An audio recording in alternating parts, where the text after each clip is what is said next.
Soon after dawn, we came down into the middle of the Persian gates.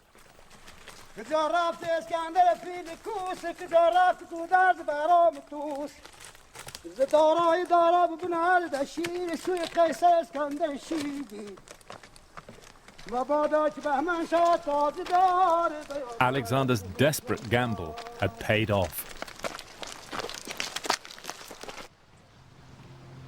By the early hours, his night march had taken him right round to the back of the pass, behind the Persian position. Just before dawn, Alexander launched his attack on the rear of Ariobarzanes' defences. At the same time, the Macedonians sent their trumpet signals all the way down the pass to Craterus, who now moved his troops up to attack the wall where the Macedonians had been beaten the previous day. So the Persians were now caught in a pincer movement. They fell back on their inner defences, here at this place, Chargach, the place where four ways meet. Then Alexander launched the decisive stroke. Ptolemy and his 3,000 infantry had been left behind to come down the gorge where we came with the mules during the night, and he now launched his attack on the side of the Persian position. They were trapped on all sides. The Persians fought bravely, but they were overwhelmed. As for the shepherd who'd guided him that night, Alexander gave him a reward of 30 talents of silver, $250,000. He'd been worth every penny. Could I have another chai? Even our guides were impressed. But if I had Alexander here now, said one of them, I'd like to chop him into little pieces for what he did to Iran. He would have taken him in pieces.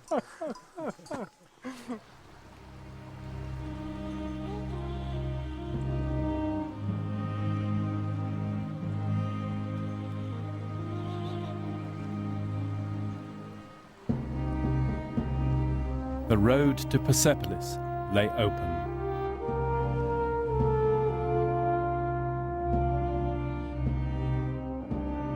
The most hated city in the world, Alexander had called it at the start of his crusade. Now he walked unopposed into the great palace. In these vast reception halls, 10,000 courtiers had used to gather to greet the Persian New Year.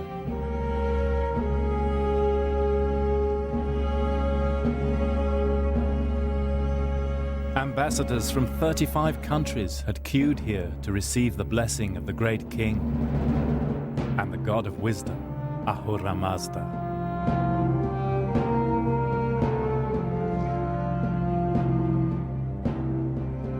Here had come Ionian Greeks bearing gifts of dyed cloths and beehives. Indians with hump-backed cows. Scythians from Central Asia with gold and fine clothes.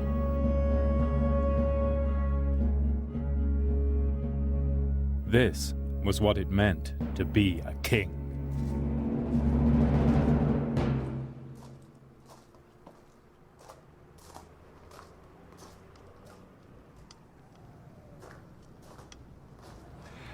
Here in the royal apartments, Alexander would have seen images of the great kings from the Persian past. Portrayed in all the majesty of Persian kingship. There's the tiara, studded with gold adornments. These would have been real gold bracelets here, which were presumably ripped out by the Greeks.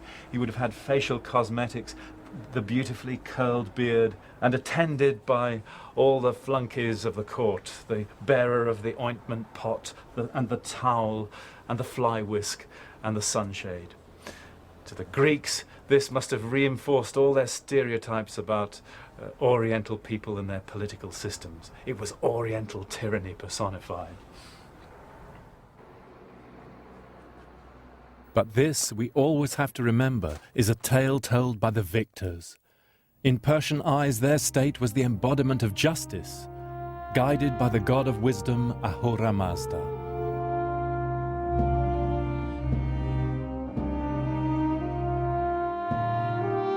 Alexander had moved on Persepolis so fast that he found the treasury intact, 3,000 tons of gold and silver bullion, more than the reserves in Fort Knox.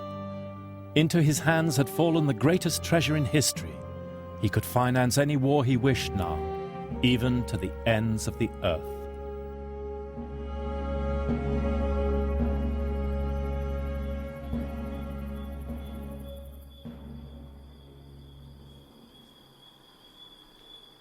Oh, hello.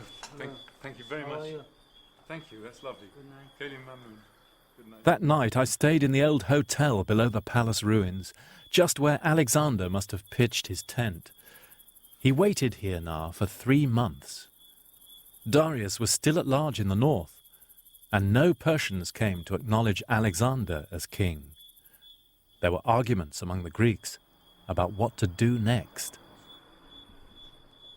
especially over the palace, the symbol of Persian power. Some thought the crimes committed by the Persian kings in Greece 150 years before required further punishment. No one knows precisely what happened next, but the legend told by the Greek historians was so famous it has become fact.